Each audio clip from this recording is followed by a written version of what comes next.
We start with the 6th chapter today. We read a few verses last time. The acronym for chapter 6 is enemy or friend. That's E, easy. E stands for enemy or friend. That is verse number 1 to verse number 9. A stands for Ashtanga Yoga, verse number 10 to 36. S stands for success and failure, verses number 37 to 45, and verses 46 and 47 is Y, Yogi. So the acronym is EASY, EASY, and the entire chapter has 47 verses, which is broken down into 4 sections. E stands for enemy or friend. A stands for Ashtanga Yoga. S stands for success and failure, and Y stands for Yogi. Perfect. So we read our verses between 1 to 9 last time. We have to start from 6.1. And before I do that, I have to quickly give you a review of what this chapter 6 is all about. I was talking about last time that it's basically Dhyan Yoga, or the third option which Krishna gives to Arjun. Do you remember the first yoga, first option? Karma Yoga. The second option was Jnana Yoga. And the third option is Dhyan Yoga. And in total there are 4 options which Krishna presented to Arjun, ending with Bhakti Yoga.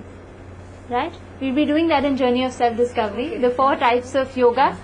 The first is Karma Yoga. The second is Gyan, and the third is Dhyan, J and then D. Yeah? Gyan or Dhyan Yoga. And the 4th option is Bhakti Yoga. In the end, the perfect yogi when Krishna describes, or the yogi which he prefers everyone to be, is going to be revealed in end of chapter 6. So we start with the first verse today. Correct? So quick recap of the 6th chapter.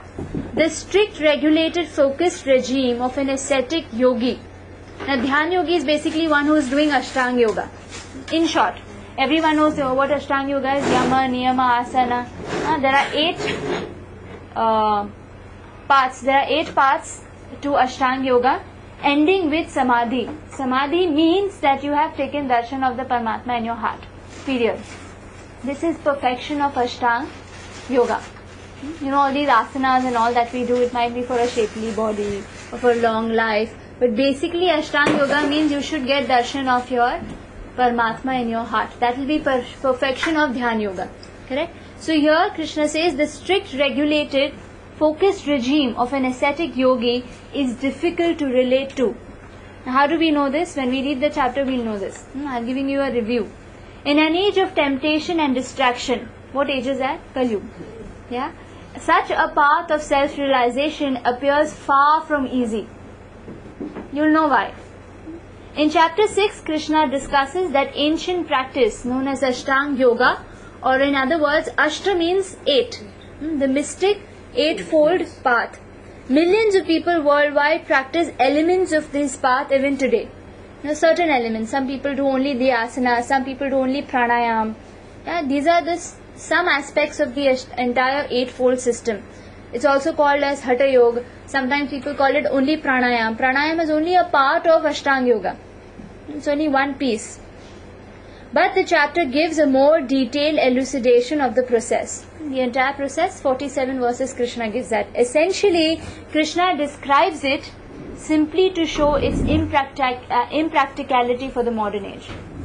That's why he's describing it. And he gives this option to Arjun. Exactly in 6.34, Arjun rejects it. Yeah, why are we doing it? Because Krishna says it. And concludes the chapter by explaining the easy and topmost path of self-realization. Correct? Now, all yogas Krishna is presenting. The third yoga he is presenting starting today is Dhyan Yoga, which we will start. Those who don't have Bhagavad Gitas, there are extra Bhagavad Gitas there. We'll start with chapter 6. The name of the chapter is Dhyan Yoga, or mind control. Sometimes called as mind control also. Shri Bhagavan Uvacha. Shri Bhagavan Anashritah karma phalam. Anashritah karma phalam. Karyam karma karoti yaha. Karyam karma karoti yaha. Sa sannyasi cha yogi cha. Sa sannyasi cha yogi cha. Na niragnir na chakriyaha. Na niragnir na chakriyaha. Can we read the translation together? Start. The Supreme Personality of Godhead said, one who is unattached to the fruits of his work and who works as he is obligated is in the renounced order of life, and he is the true mystic, not he who lights no fire and performs no duty. Now we are coming from a chapter of action in Krishna consciousness. Chapter 5 was Karma Yoga, where Krishna has emphasized and re-emphasized in chapter 3 and again in chapter 5 that working is extremely important. Is it an option? Krishna says it's not an option. He says you have to work to become purified. Right? So Karma Yoga or action in Krishna consciousness is not optional, it's the only means. Correct? Now enemy or friend, verse 1 to 9. I'll tell you a quick review of this first part. On our sojourn in this world, we are perpetually accompanied by the voice within. Is there? You hear something from within, something telling you. We have all experienced it. The devil on one shoulder and the angel on the other shoulder. Each giving their own advice to the confused personality in between. Experience hai? Chalo good. Then we are in the same boat.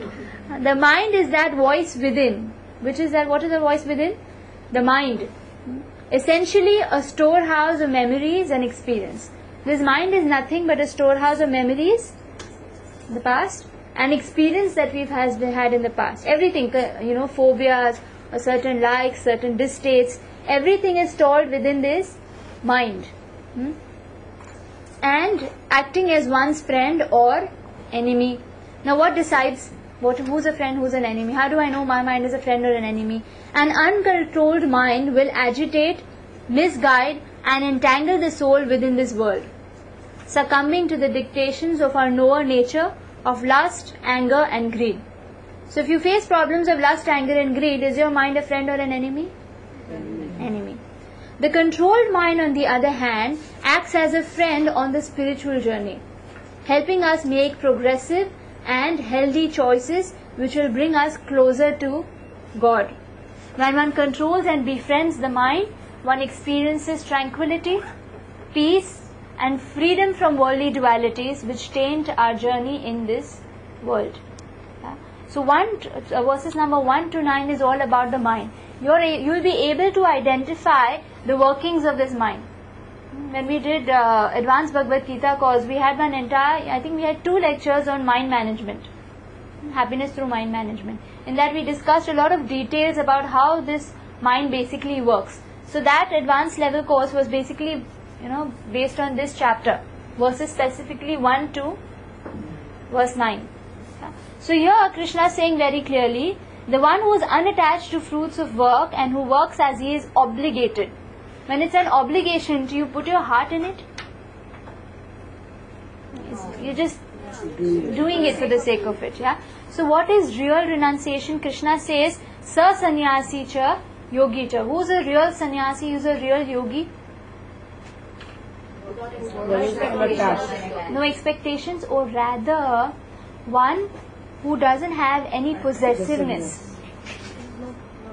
Yeah. The sense of proprietorship. We did that in 3rd chapter where Krishna wanted to give us this, I think 5th chapter, in the beginning of first 5 verses, 5.5 specifically, he says that you give up the sense of proprietorship rather than giving away the sense objects. So even if you are a king, if you are a queen of an entire kingdom, you can still be a sannyasi in your mind by not having the sense of proprietorship. I'm just reading the purport, the first few lines. The explanation, purport by A.C. Bhaktivedanta Swami Prabhupada. In this chapter, the Lord explains that the process of 8-fold yoga system is means to control the mind and the senses. That is what this entire chapter is about. However, this is very difficult for people in general to perform, especially in age of Kali. Although the Eightfold Yoga system is recommended in this chapter, the Lord emphasizes that the process of Karma Yoga or acting in Krishna consciousness is better. Everyone acts in this world to maintain his family and other paraphernalia, but no one is working without some self-interest, some personal gratification, be it concentrated or extended. If you're in business, you will understand this properly. That anyone who makes an alliance with you, it's not because they don't have anything in their mind. Everyone does something for a self-interest. If I don't have self-interest, I don't have the motivation to do it. Everyone works for some self-interest, right? Including Dhyan Yoga. Okay. So here Prabhupada is saying everyone works for self-interest. The criterion of perfection is to act in Krishna consciousness and not with a view to enjoying the fruits of work. So quickly I'll write a few things down for the first 4 verses because it's one section. Even you remember, even in previous chapters, in sections I used to make sections, for better understanding. So we have 2 stages here, verses number 1 to 4, verses number 5 to 9. Within this section I am making 2 sections. I explain what that is.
So again the question comes about sannyas.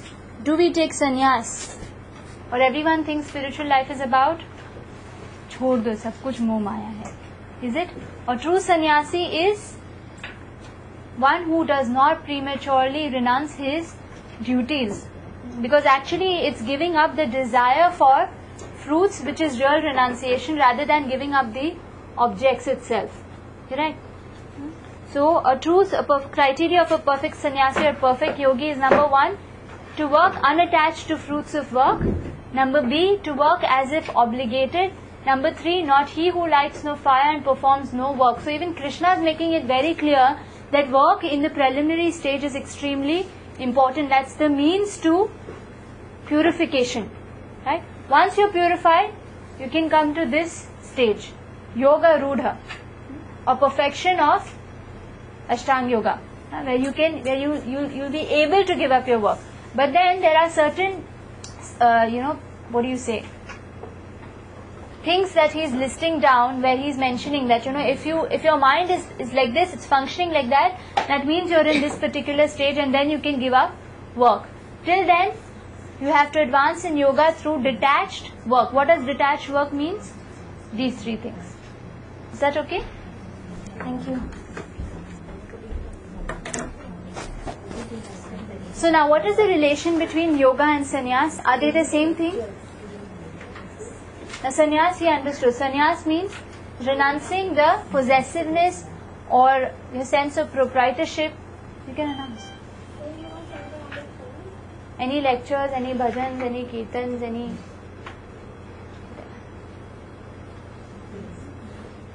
Done?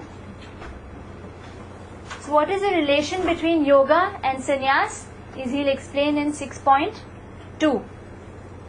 Can we read the shloka? Yam sanyasamiti prahur Yogam tam vidhi pandava Nahya sanyasta sankalpo Yogi bhavati kaschana. Together? Start. What is called renunciation, you should know to be the same as yoga, or linking oneself with the Supreme. O son of Pandu, for one can never become a yogi unless he renounces the desire for sense gratification. So you notice here, again he is re-emphasizing the same point. What is the difference between sannyas and yoga? Sannyas means giving up your desire for sense gratification, your possessiveness, whatever. And yoga means to connect to the Supreme. Yoga comes from this word yuj. Y-U-J. The root word or the root verb of yoga is yuj. Yuj means to connect. Connect what? Connect the soul to the Supreme Lord. Where the soul realizes that I am a part and parcel of Krishna. I am not independent. Correct? So number 1, we have to realize is the difference between what is renunciation and what is yoga. That is, my renunciation must not culminate into just detachment. It must culminate into my connection with Krishna. So when I give up other things, or I give up, the sense gratification, the result of that should be I am getting more closer to Krishna. It should be, congruent. Correct? So real sannyas or bhakti means that one should know his constitutional position as living entity. Have you heard this word anywhere? Jiva. Jeev. What does the jeev means? A living entity. What is our size? Do you remember Journey of Self-Discovery? We discussed about the size of the soul. Pandits, my God. I remember. 1/10,000 tip of the hair. Correct? And this is, do you remember this word? कोई तो सत्य त्रेता युग में सुना है. तटस्थ शक्ति. Do you remember? I think somebody said something. Marginal.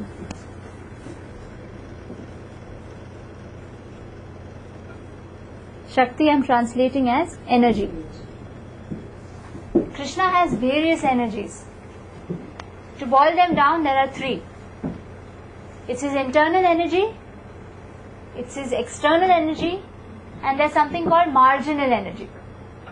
Krishna has three fundamental energies: internal, external, and something in between is marginal.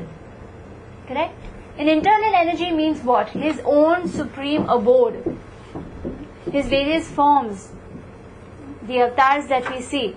The list is there: the Dashavatar, this avatar, that avatar. Right? All these are internal energy of the Lord. It's his personal power. His supreme abode is Satchidananda. Satchidananda means spiritual energy, or the inferior, or the the internal energy of the Lord. What is the external energy? The material world, the material elements that we see. Correct? The material world, the entire manifestation, time element, the Kal element, the Prakriti, material world around us, three modes of material nature. So many things are contents of that external energy. What is marginal energy? Marginal energy is us. Just like there's sun, and from the sun there are so many rays of sunshine. Can you count? There are millions. There is this unlimited. Correct? So this marginal energy consists of, if Krishna is the sun, then the sunshine is compared to us. When we are very tiny, fragmental parts and parcels or children of Krishna, 1/10,000th tip of the hair. Krishna says in chapter 5 verse number 7, Mamai Vamsho Jiva Loke Jiva Bhuta Sanatanaha. These fragmental parts will always be fragmental parts. The children will always be children of the parent. Correct? Can the children become the parent? No. So Jiva is always a Jiva. He is always 1/10,000th tip of the hair. Correct? So Mamai Vamsho, you are my Amsha Sanatana, Krishna says. Right? So all of us are marginal energy of the Lord. Yeah. That is, what is marginal in Sanskrit means tatastha. Tata means, have you heard this word tata? Banks of a river or shore of an ocean is called a tata. Correct? So on the shore, does the shore have any independent existence? It can be covered by water, or it's called the banks. A tata doesn't have any independent existence of its own. It's defined by either the ocean or it's defined by the banks of the, the beach or the river. Right? So even us, like jivas, we are so fragmental, we have to either depend on the internal energy of the Lord or on the external energy of the Lord. Can we be independent? Difficult, because we are this tiny. Like a child who is extremely small, a newborn child. Can the newborn child have an independent existence? Has to depend on the mother. When the mother is not fine, she has to be taken care by some nurse. Any independent existence is there? Difficult. Correct? So we are these tiny jivas, tiny sunshine particles, sun ray particles of the sun, depending on the sun for our maintenance. Correct? So we are either taken care by the internal potency of the Lord, or when we are in the material world, we are taken care by the material energy of the Lord. So either we are taken care of by Krishna personally, or by his external energy, which is called as Maya. ये तो सुना होगा. Maya takes care of us, or Krishna personally. His personal force is emphasized by Radharani. Radharani personally takes care of us, or when we come to this material world, who are we put under? Who is the personification of Maya? Durga. Durga. Lakshmi is Radharani. It's internal potency. External potency is personified by Durga. In Journey of Self-Discovery, we did this part, that the prison, the jailer, is called Durga. Durga means what? Durg means a fortress. One who guards it is called Durga. That's the name, that's the meaning of the name of Durga. So marginal energy is us, the tiny jivas. We have to either depend on internal energy or the external energy of the Lord. We do not have any independent existence. So why am I saying all these things? Because we are at 6.2. So Krishna says that this independent nature and this enjoyment spirit, when we give up, or when we come to a position where we want to serve Krishna, then we come to the internal energy. Till the time we have an independent quality, we are with the external energy. So Krishna says what is called renunciation, you should know, is the same as yoga. For one can never become a yogi unless he renounces the desire for sense gratification. So when I realize that I am Tatastha Shakti, I have to depend upon something. If I have to be happy, in tranquility, in peace, then I have to depend on Krishna and not on my own desires, or my sense of possessiveness, or my sense, the sense gratificatory, potency or potential that I have. Correct? I have to depend on Krishna. So when one realizes that, it's easy for him to renounce things. Do you get the point? When you understand that everything belongs to Krishna and I am simply a tiny fragmental child of Krishna. Yeah? Imagine, if your child has to come every day morning and say, Mommy, will you give me breakfast? No? Papa, will you, sponsor my education? It's obvious, isn't it? So when I simply realize that I'm a part of Krishna, I'm a child of Krishna, is renunciation an effort? No, you simply have to depend on your parent. Correct? So Krishna is saying, what is sannyas and what is yoga? Your sannyas should culminate in a connection to the Supreme Lord. Otherwise, you have a long way to go. Correct? So I'll just get back to my notes. So no separate independent identity, but a part and parcel of Krishna. It's marginal energy. And in the conditioned state, what happens? You're under the material energy, and real position is under Krishna's personal energy. Correct? So what is stage of complete knowledge? Is that I am a part of Krishna's personal energy. Correct? So now how do we connect 6.1 and 6.2? How is it connected? 6.1, Krishna describes Karma Yoga is important. Not one who lights no fire and performs no work. Kaam to karna padega. 6.2, he says, when you are working also, your sense should be of detachment from the fruits, and that's how you are going to connect to me. And 6.3, how do we connect 6.3? Now Krishna explains the yoga process is divided in 2 levels. What are those 2 levels? 6.2.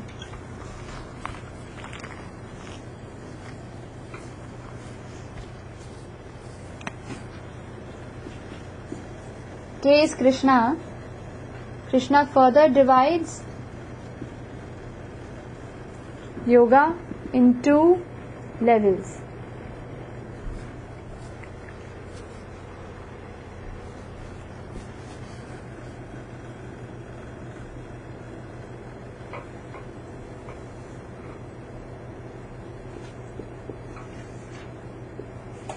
I just added something here. First 4 verses is Yoga Rurukshu stage, and this is perfection. Here you are still practicing. This is perfection. Yoga Rudha means perfection of yoga. Rurukshu means what do you say? We have these boards on the road. Work in progress. This is what Yoga Rurukshu means. Work in progress. Krishna further divides into 2 levels. So what are these 2 levels I mentioned here? Number 1, Yoga Rurukshu.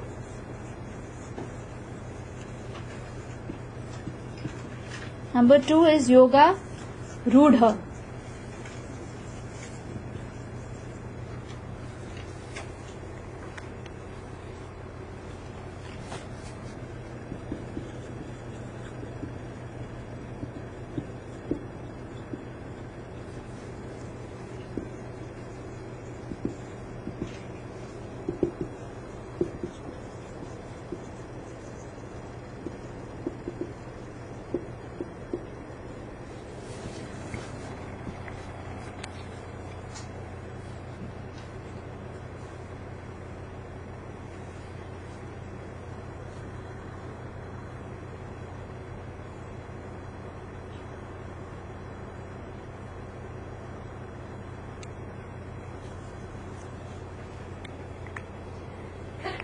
Is it okay if I erase this part? Yeah.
Beginning, gradual purification by performing work. That's the beginning of yoga. And yoga rudha stage is, it's an advanced stage where there's freedom from desires that impel fruitive work. Your desires itself have been spiritualized. So there's no more desire for fruitive work. So yoga means linked to the Supreme.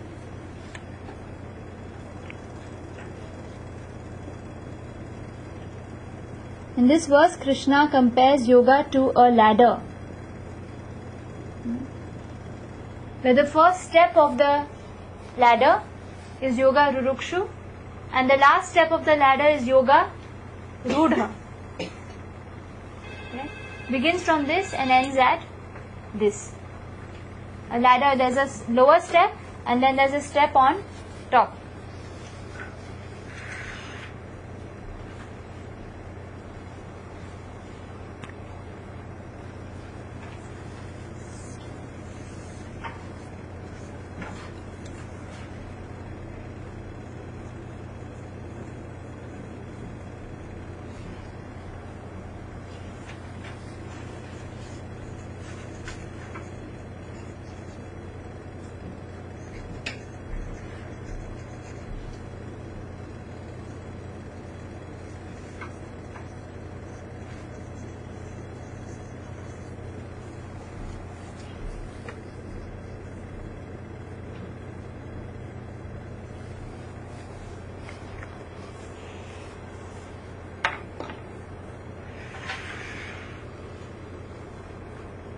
And this is how we understand the yoga ladder. Not on a dirty ladder. You see? Yoga means linked to the Supreme. Yoga is compared to a ladder.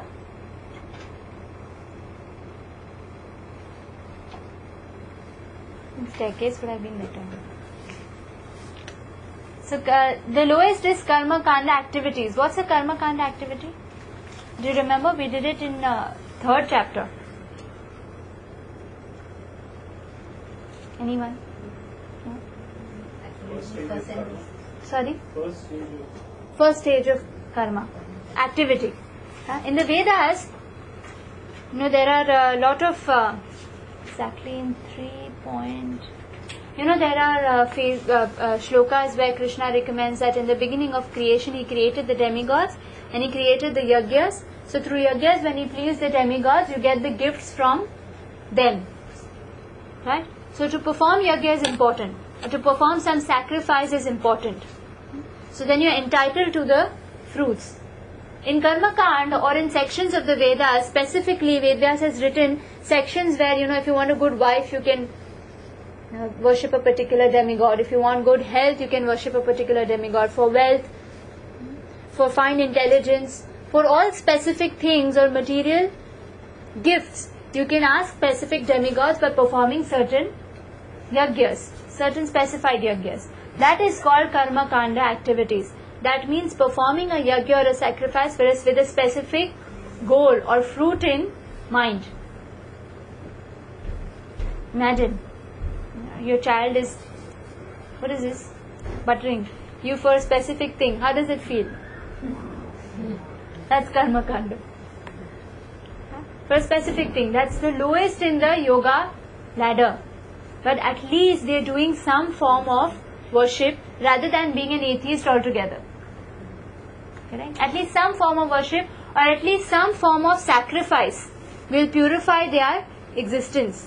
and slowly get them to something called Dhyan, or it will give them knowledge. When he did the part of end of 5th chapter, where did he do sacrifices?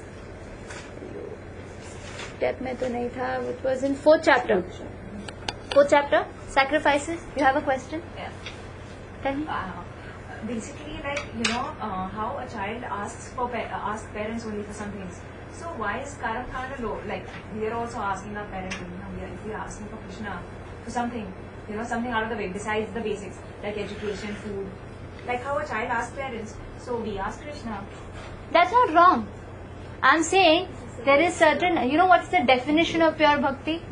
The definition of pure bhakti is anyabhilashita shunyam jnana karmadena anukulena krishnanu shilanam bhakti uttamana. Uttam bhakti or pure bhakti, the highest level, is when you don't have any abhilasha. Her name is Abhilasha. Yeah? No motivation, just pure love. There are stages in which you can love your parent or ask your parent out of fear. Imagine when your child obeys when you only put a sense of fear. What sort of relationship does that show? Some strained relationship. That means you have to only motivate your child by fear. That's a very low type. The next level is some fruit. That carrot dangling in front of the horse. बच्चा पढ़ ले, ये दिलाऊंगा, वो दिलाऊंगा. It's not the ideal way of course, parent-child relationship is the same of what is our relationship with Krishna. But the acharyas are trying to teach us, or even Bhagavad Gita is trying to teach us a very high level of bhakti, very high level of understanding our relationship with the Supreme.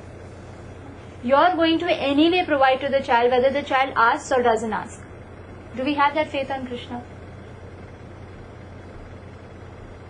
That he knows what is best for me, so he is anyway going to provide. Do we have that faith? That means that relationship is somewhere. What is that third stage? Dhyan is what we are doing right now. Ashtanga. That's meditation. Meditation. At this point you can stop work. That's where I'm getting to. Fruit of work.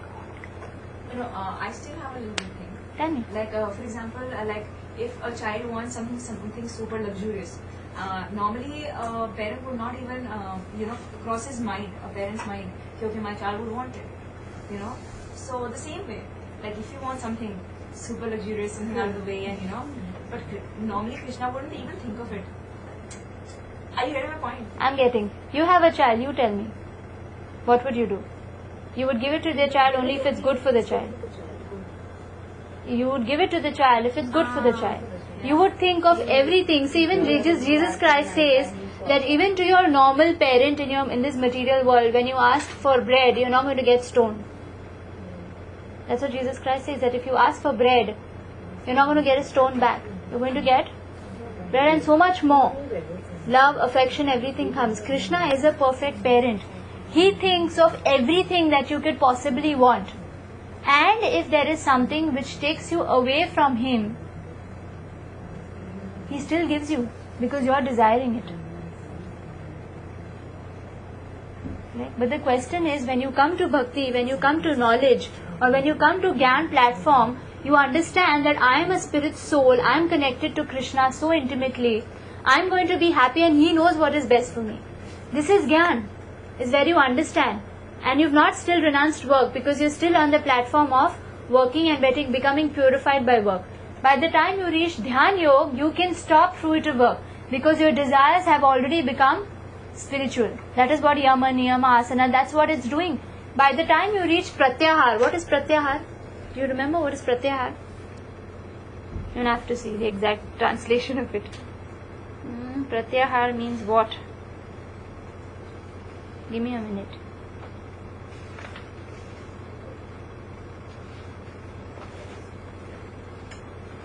Yama, Niyama, Asana, Dharan, Dhyan, and then comes Pratyahar. So this Yama and Niyama is what? Certain do's and certain don'ts. I don't know if I've answered your question. I think we can discuss. It's a little bit, what I'm trying to describe here is in ways which we can link to Krishna. Yoga basically means link to the Supreme. Krishna is giving various ways, or the Vedas. Now manual gives the various ways to organize this, whatever machinery that you've purchased. Yeah? Yoga for us means simply a way to connect, to get out of this material world. So your karma kanda are certain things where you're asking things to be in this material world. Okay. This is what karma kanda means. I want to go to the heavenly planets. I want a good wife. I want a good this. Basically, you're just asking ways and means to be stuck to this material world. But because you performed some sacrifice, it's going to give you some gift of knowledge. Okay, it basically Some deviates, purification. deviates us. Yeah. From This the path. will deviate you from the path. That's why one is asked to imagine a ladder is given to you. What is the purpose of a ladder? It's to climb. Okay, you've answered my question, but I still just want to hear it from you, like explicitly, basically. Okay, like for example, if my child wants Wii, the Nintendo game, some high flying games, something, So actually, there is no harm in giving it to the child if the child plays, once in a while, or it's just a time pass thing. So that way, even if we ask Krishna for something which is actually like a time pass thing, And I get it. Something that you want, not necessarily need. Yeah, exactly. Luxury. Yeah, it's luxury. It's not a necessity. So That's what it depends on how much intensely you want it. For example, Canto 4, Dhruv Maharaj, he wanted. What did he want? He didn't want luxury. He wanted a kingdom bigger than his grandfather. Who's his grandfather? Is Brahma. Basically, you should know where to draw your line. And Dhruv, Krishna gave it to him. It's not that Krishna will not give. And along with Krishna's gifts comes knowledge. He gave knowledge to Dhruv also. That's the faida, that's the benefit from asking from Krishna and asking from demigods. When you ask from Devtas, it will be taken away from you. When you ask Krishna, he'll give it to you. Along with that, what he'll give you is Gyan. He raises you from a yoga ladder when you've performed the sacrifice of asking him. Dhruv Maharaj performed rigorous sacrifices for 6, even if when you get, your child has to do something, तुम काम कराओगे बच्चे से जब कुछ चाहिए तो, because you want them to value that thing which they've got. Imagine if you simply give away things, what will happen? He's not going to value it. So when you understand that a child wants something, Nintendo or this or whatever, you'll make that child really value that thing, and then when he's really, okay, I've done so many things, then give. Then your child also will have value for it. So when Dhruv Maharaj got his kingdom, what did he say? What did he say? Does anyone know what did he say? He said, I was looking for some pieces of glasses and I've got a rare diamond. He's not talking about the kingdom, he's talking about Krishna. He's talking about Krishna, he was talking about Krishna Garbha, or the form of the Lord whom he was looking at, right in front of him. So Krishna is our ultimate father. Number one is the faith. See, that is possible if his concentration was on getting something from Krishna. yes. It is possible. It's not possible if the concentration was on getting the kingdom. His concentration was on getting the kingdom. And he was asking Krishna is what purified him. Sir, what is that? Akamo sarva kamuva moksha kamudharadi. When you're going to Krishna with some motivation or without any motivation, even if you're going for moksha, Krishna's profile is that he will purify you. This is how he is. That's why he is the Supreme Father. When your parent gives you something, he makes sure you learn something out of it. Even if you give a Nintendo, you'll make sure that your child is using it in a regulated way, if you're a good parent. Okay. Like for example, I would want to give my child everything, so that, when the child is not deprived of anything, the child can move ahead in life.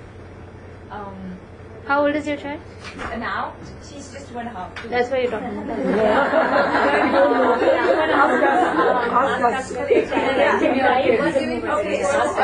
Yeah, also because at least that's what I felt, that my parents gave me so much that when I didn't have any longing for anything material, I got a little intelligence. I got like a little intelligent. I got a little bit of wisdom because I wasn't stuck with material things all the time. I don't know if I'm getting this. Yeah, I'm not getting your point right now. The first point that you made got a little stuck in my head, so I couldn't hear what you said later. That giving everything to your child, whatever your child wants. Number one, when the parent has faith in the child that my child is not going to misuse, then you can give. Right. And even little potential, if that parent sees that, right, this is about parenting. This is different from what we're discussing right now. Because our relationship with our parents here is limited. Our relationship with Krishna is unlimited. Right now, if I talk about only a parent and child relationship, your parents might be having faith in you that my child is not going to get spoiled by, when I give a lot of things or whatever she wants. Or maybe you were asking intelligent things. But that doesn't happen in every case, does it? In fact, Krishna gives us whatever we want. Isn't it?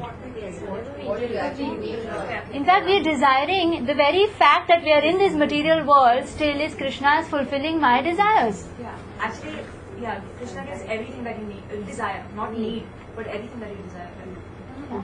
And the perfection becomes... Krishna gives you everything what you need. I don't think so.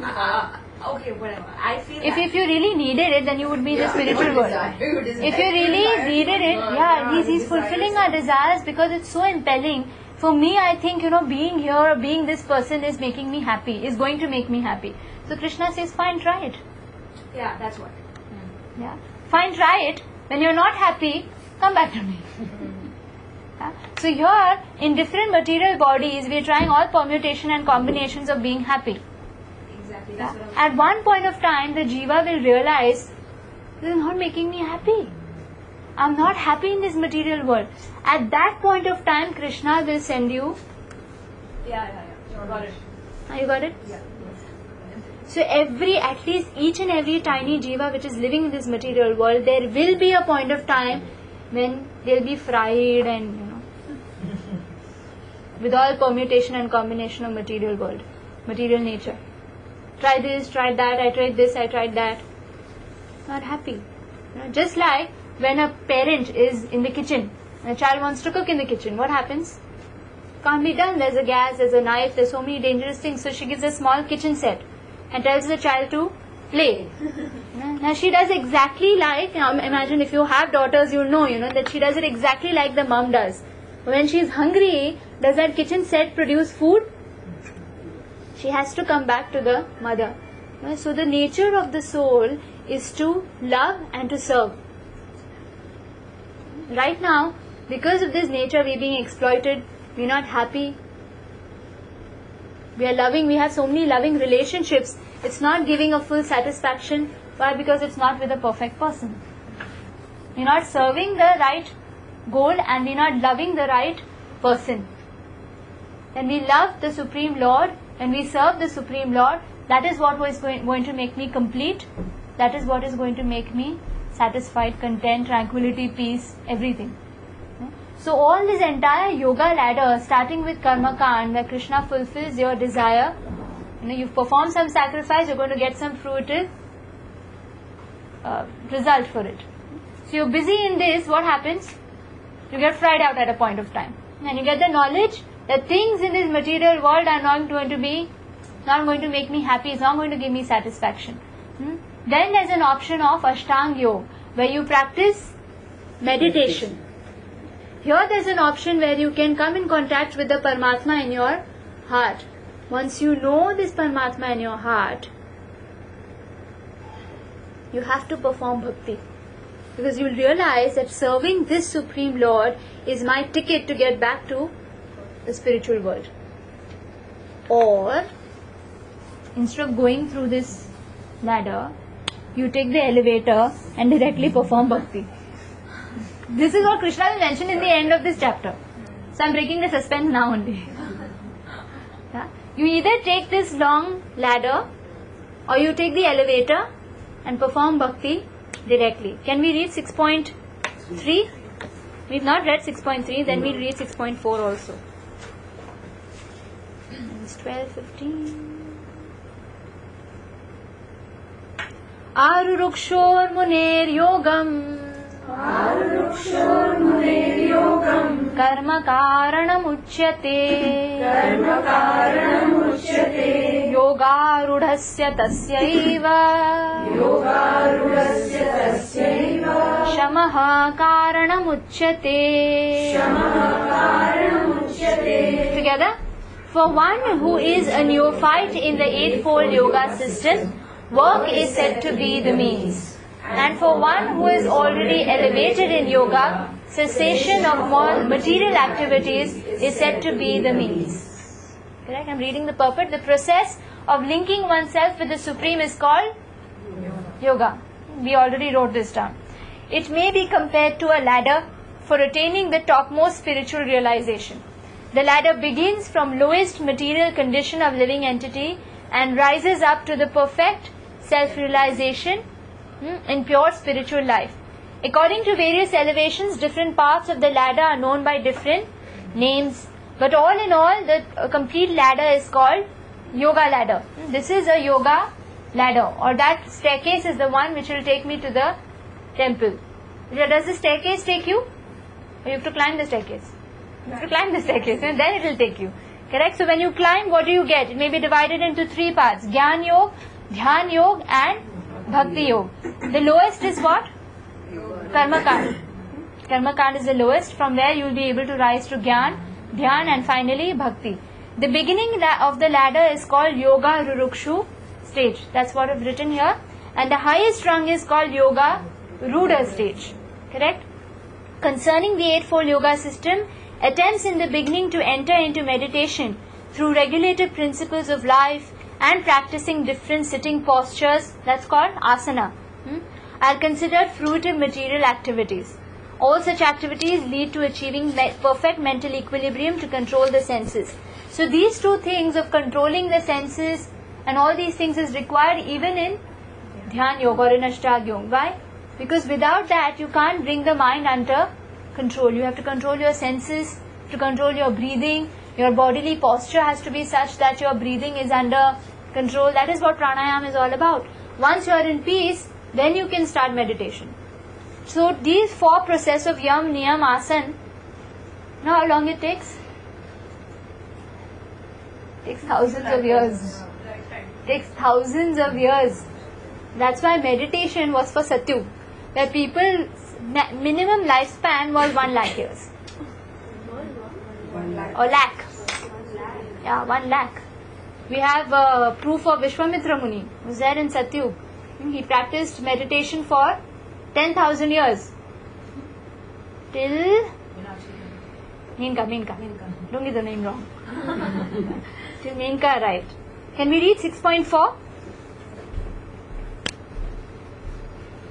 Yada hinendriyartheshu na karmasvanusajjate sarva sankalpa sannyasi yoga rudhastadochyate. Together? A person is said to be elevated in yoga when, having renounced all material desires, he neither acts for sense gratification nor engages in fruitive activities. Again, 6.1, 2, 3, 4 is fully connected, combined, summarized in 6.4. What is Krishna saying? Basically, don't work for fruitive results. What you have to do means you don't have for your own sense gratification, nor do you want any fruits. You have renounced material desires. Or in other words, you have only spiritual desires to please Krishna. These are the same things. No material desires means zero. Can you have zero desires? Can you The give a desire? day-to-day example for this as a comparison? Like how do you follow it in a day-to-day life? How do you follow it in day-to-day life? That'll be starting from chapter 7 onwards. Still, I'll give you a. Just as for we did that journey of self-discovery. Day 6, we give you some, things there. Basically, one thing we have to understand is that the desire to be desireless itself is a desire. So that's the first step, let's say. Is it? Is it possible to be desireless? That itself is a desire. Yeah? So, there is one option. Okay? When I talk about -2, we've done algebra in school. No? The opposite of -2 is 0. So, everyone's definitely done algebra. Is it? This is material desires which is giving me reactions and bondage and birth and death. I'm thinking I have to be 0, desireless. Does it match? Is my question. There is because we don't have an information of That's true. that's true. There is no comparison between that. This is material desires. Spiritual. This is desireless, which is not an option. There's something called spiritual desires. What is spiritual desires? Can anyone explain?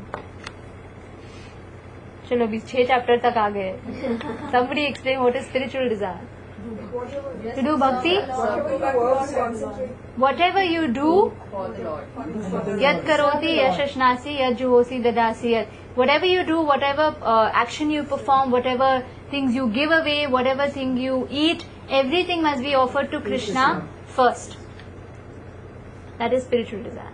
Means everything that I do, if I'm at home taking care of my children, I know that these children are Krishna's children. Sometimes we have this fun, mentality कि बाजू के बच्चे तो संभाल के रखो, अपने बच्चों को तो. That thing is there, right? When you know that this child belongs to Krishna, who is my worshipable Lord, how much more dear to that children become to you? Much more. So that's a question of consciousness. Of course, it takes practice. It doesn't just come one day. One day I get up and everything I see is spiritual with a glow. It's not like that. It takes practice. When I'm doing business, why am I doing business? Because I have children, I have a wife at home who are again my quota of responsibility given to me by Krishna. So I take care of them because they will be serving Krishna. So the business that I perform, either my part of income is given to, Krishna in some activities which are performed at home, everything. So it's a matter of your consciousness. What are you doing what you're doing? Are you doing it for your own sense gratification? Or you're doing it because this pleases Krishna? So your entire day, when you're planning, this activity, does it please Krishna? This activity, will it please Krishna if I do it like that or if I do it like that? Okay? So in that way, the whole world will become a better place to live. If everyone thinks with one point, in a family or in a pond, if I take an analogy of a pond, if I'm throwing, stones at different points in a pond, what happens? There's a ripple effect and all of them clash. So in a family or in a society or in a nation, when there are so many agendas, everyone has their own personal agenda of sense gratification. What I think is right, what you think is right, what is, all selfish needs. And we're all throwing those stones and everything is clashing. When everyone comes together to serve Krishna, to please Krishna, there's perfect, harmonious circles. So if a family comes together to serve Krishna and everyone works with that context, then the entire family becomes Krishna conscious. But we can start with, charity begins at home. We can start with ourselves. So initially what we ask you to do is A, B, C, D. Number 1, association with devotees, because they will actually teach you how to practice or how to make your all daily activities in life spiritual. Yeah? It's not that take a glass of wine, you add tulsi in it and you drink it. That is spiritual. Is that spiritual? No. Yeah? Somebody say yeah. Somebody say yes. Because the devotees will teach you what is spiritual and which cannot be spiritualized. Right? So association of devotees is important. What is B? Do you remember what is B? Books. There are books, there are manuals given by Krishna. That's how we can learn how to connect to the Supreme Lord, how to turn things into spiritual. C is very important. Chanting. By chanting, what happens is this conditioning which has covered the eternal soul By nature we love Krishna. By nature we want to serve Krishna. Right now we are covered with, do you remember the 6 things? The 6 coverings? I pagal. Always remember, I pagal. Okay.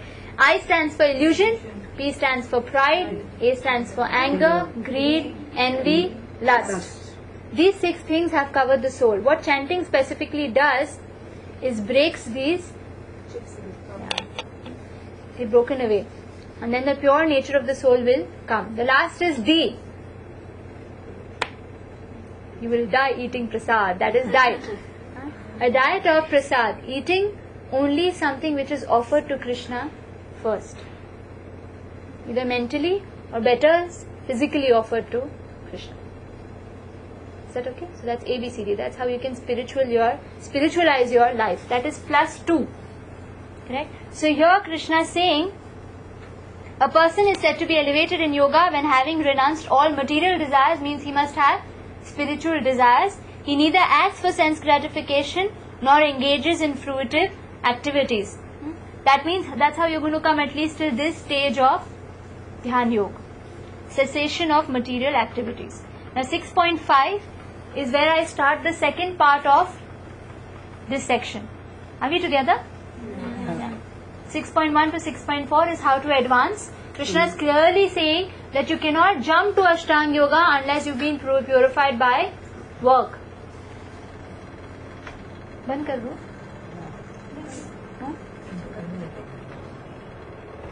Happily shut it.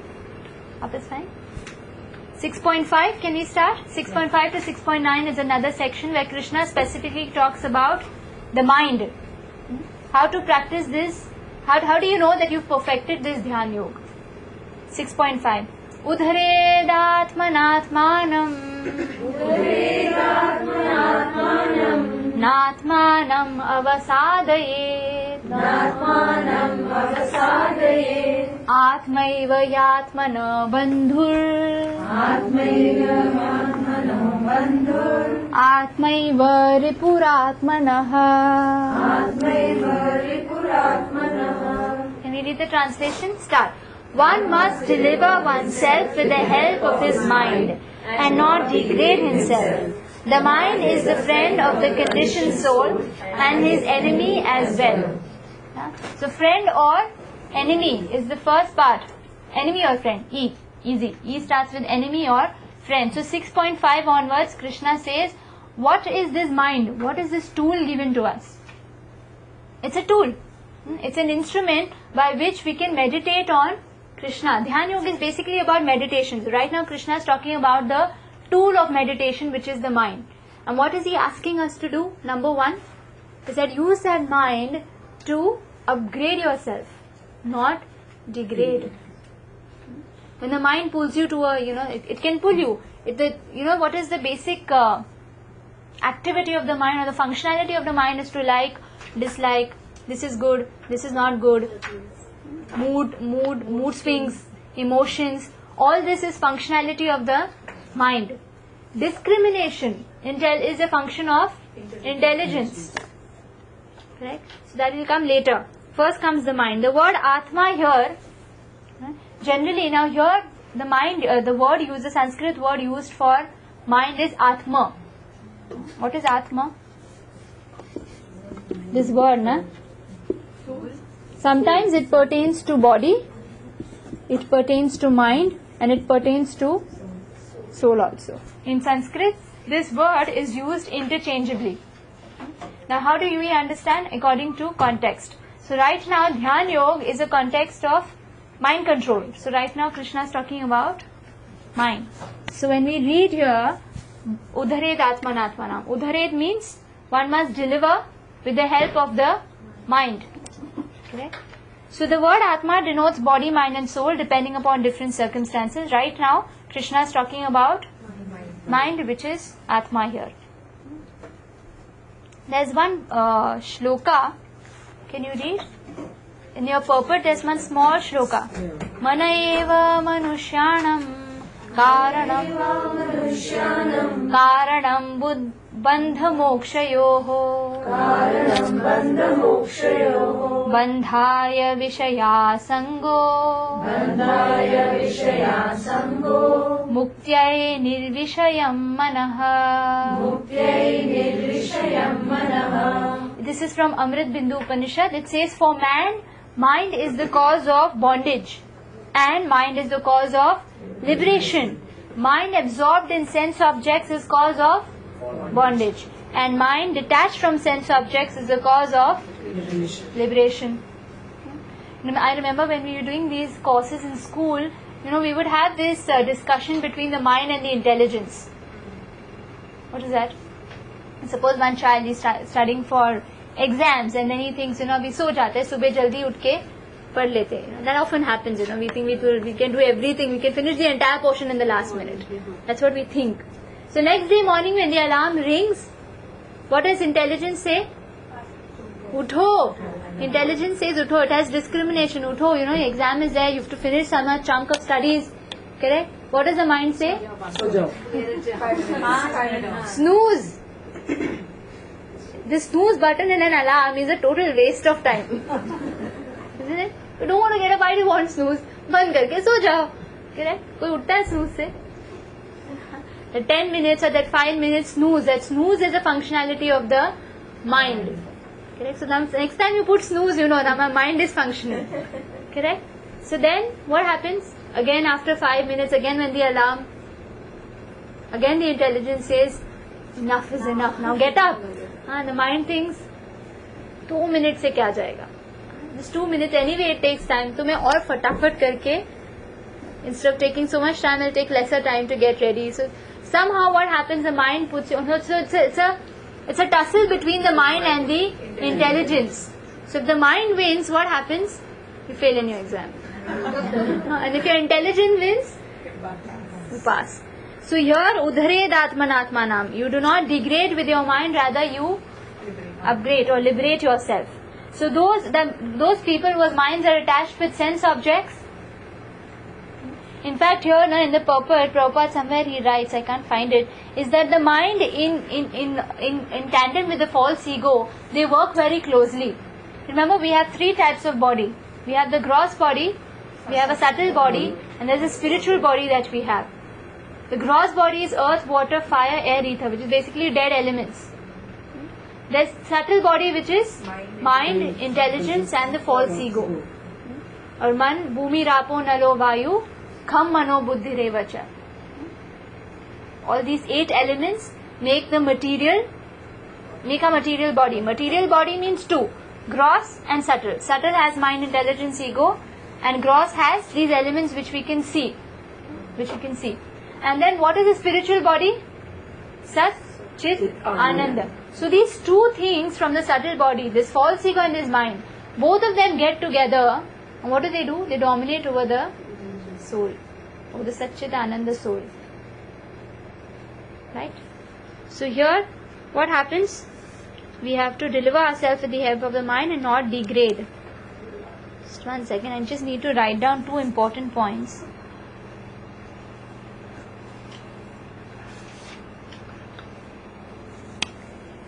So what is the difference between a controlled mind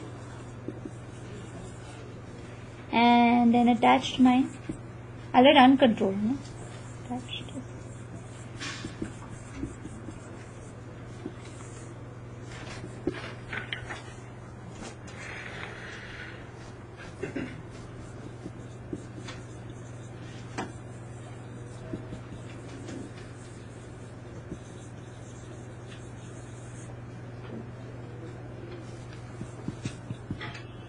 Hi, sorry.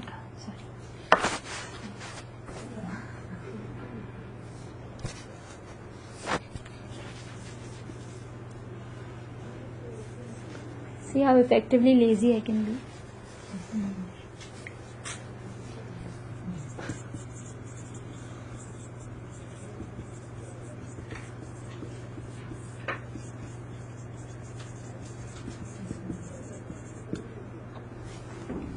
In further verses, we're going to have that, it's a person who has been able to control their mind. They must understand that perfection is almost achieved. Because the minute you control your mind, Your mind stops listening to these masters, lust, anger and greed, and they listen to the real master, that is Paramatma.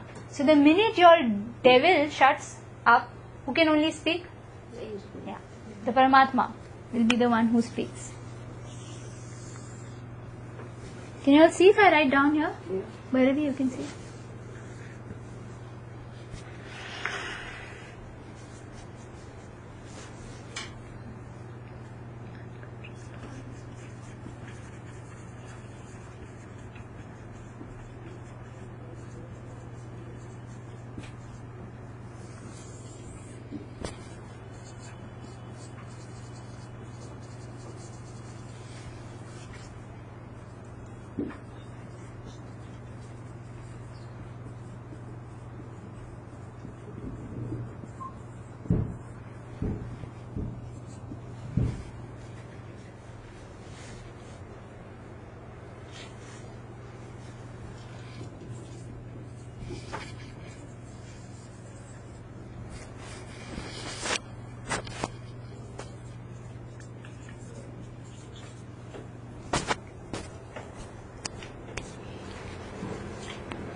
This is like 6.5, 6.6 all together, 6.5, 6.6 and 6.7.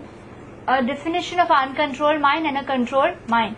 Uncontrolled mind, number 1, follows lust, anger, greed, envy, all those 6 friends of the mind. This is what he follows, our real enemies. And then what does a controlled mind follow? The dictations of the Paramatma. And that is an automatic thing. It's not that you have to sit in here once your mind is controlled. Automatically, once your mind stops listening to these 6 enemies, what happens? It starts listening to the Paramatma. So attached to sense objects, detached from sense objects, or unattached to sense objects. And here, what is principal focus of the uncontrolled mind is to degrade and entangle us.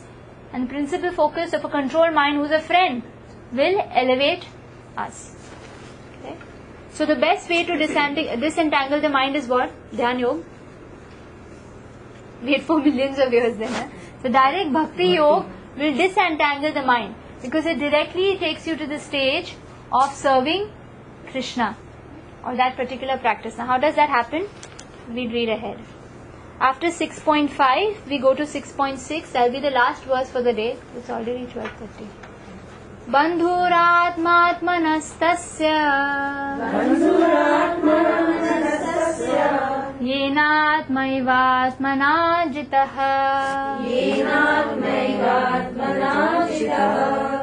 I'll wait. अनात्मनस्तु शत्रुत्वे वर्तितात्मैव शत्रुवत्. Translation: For him who has conquered the mind is the best of friends. But one who has failed to do so, the mind will remain the greatest enemy. Yeah. So here again, what will be the 4th point?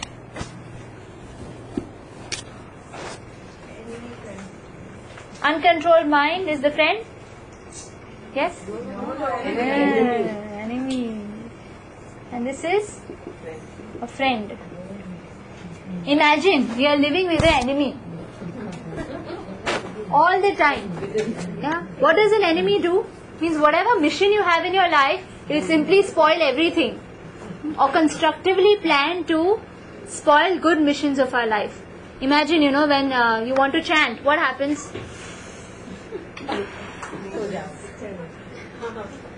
Isn't it? Happens with me also, because I'm living with an enemy. The mind convinces you. You're not going to go back to Godhead today, are you? Yeah, that happens. I'm not kidding. Right? So one who has conquered the mind is the best of friends. But one who has failed to do so, his mind will remain the greatest enemy. So the purpose of practicing Eightfold Yoga is to control the mind in order to make it a friend in discharging the human mission. Unless the mind is controlled, the practice of yoga, in brackets for show, is simply a waste of time. So what is the purpose of Ashtanga Yoga? Is that final dharan. When we come to dharan, I told you the entire 6 processes, and the 6th process is dharan. Dharan means we are able to hold the personal form of the Lord in the eyes of your mind. When you later on, Krishna will start explaining between which is that verse number 10th to 38. He describes, that your eyes are half closed, you're concentrating on the tip of your nose, and you should be able to. One mushkil hai, go like this. Actually trying it. And what happens? Then you'll be able to focus on the personal form of the Lord in your mind. That's a mercy of the Lord that you'll be able to do that. Even Dhruv Maharaj, he was asked to make a form of the Lord by instructions of Narad Muni, and he was holding that particular form in his mind, in the eyes of the mind. So that takes a long time, lot of practice. Correct? So otherwise, if you're not being able to do that, or if that is not your goal, then it's simply a waste of time, good time. One who cannot control his mind lives always with the greatest enemy, and thus his life and its mission are spoiled. The constitutional position of living entity is to carry out the order of the superior. As long as one mind remains an unconquered enemy, one has to serve the dictations of lust, anger, avarice, illusion, etc. That means it's inevitable. The mind is either serving the 6 enemies or it's serving the Supreme Lord. It cannot be desireless, it cannot be zero. It's either doing this or it's doing that. The choice is in your hand. Yeah? The choice is in your hand whether to ask your mind to serve the 6 enemies or to serve the Supreme Lord. So quick recap. Follows lust, anger, greed, follows dictation of Paramatma, attached to sense objects, detached from sense objects. A controlled mind, uncontrolled mind degrades and entangles us and is a enemy, whereas the controlled mind, being a friend, simply elevates us. So in next verse onwards, we'll be doing that till 6.9. Krishna describes more functionalities of the mind, and then we'll see. How to practically do it is what Krishna describes later on. Everyone's got prasad?